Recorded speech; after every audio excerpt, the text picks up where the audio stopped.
Baba Dramé, directeur de l'environnement et des établissements classés.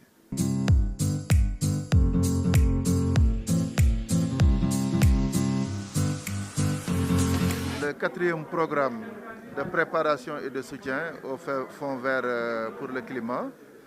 Donc l'objectif, c'est véritablement de se mettre dans le sillage de ce qui a déjà été entamé avec le centre de suivi écologique pour permettre à notre pays de bénéficier des opportunités de financement qu'offre le Fonds vert pour le climat.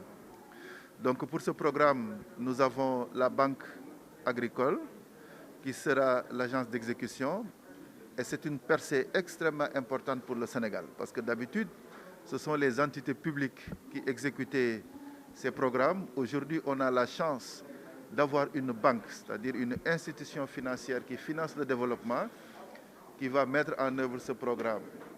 Alors, ce qui est prévu, c'est véritablement de poursuivre le processus d'accréditation de la Banque agricole, parce que l'accréditation de la Banque agricole, c'est permettre déjà au Sénégal de renforcer son mécanisme d'accès direct. Parce qu'on a la possibilité d'accéder aux ressources du fonds à partir des entités multilatérales, mais le Sénégal a toujours travaillé dans le sens de permettre à ces institutions nationales, que ce soit des institutions publiques ou privées, de pouvoir mobiliser des ressources. C'est ce qu'on appelle l'accès direct. Donc avec l'accréditation de la Banque agricole, nous allons y arriver.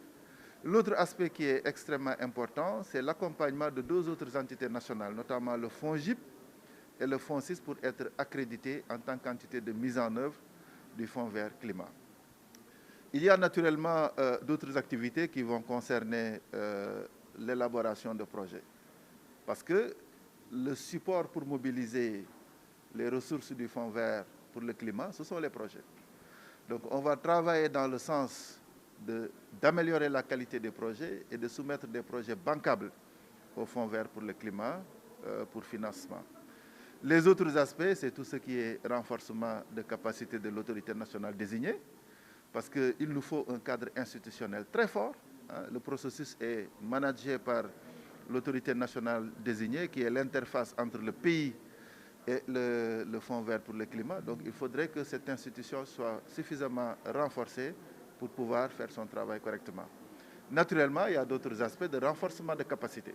Donc la banque va y travailler avec toutes les entités nationales concernées pour renforcer leurs capacités en matière d'élaboration de projets pour accroître nos capacités justement de mobiliser les ressources du Fonds vert climat.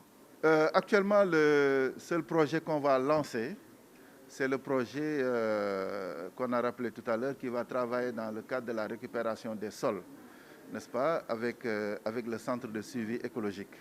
Naturellement, on a un autre projet, mais c'est un projet qui est porté au niveau international sur des méthodes de cuisson économes en énergie, n'est-ce pas, qui permettront justement d'améliorer la capacité du pays à mettre sur pied des technologies innovantes qui permettent de réduire les émissions de gaz à effet de serre. On travaille également avec l'AFD sur un autre projet et avec un projet également sur la lutte contre les inondations. Donc le plus important à ce stade, c'est véritablement d'encadrer le processus de façon à ce que les projets qui sont déjà dans le pipeline ou qui sont déjà approuvés par le conseil d'administration puissent être exécutés dans les meilleures conditions pour permettre à notre pays de démontrer sa capacité à mettre en œuvre, non seulement à élaborer des projets bancables, mais à les mettre en œuvre de manière efficiente pour atteindre les objectifs qu'on s'est fixés.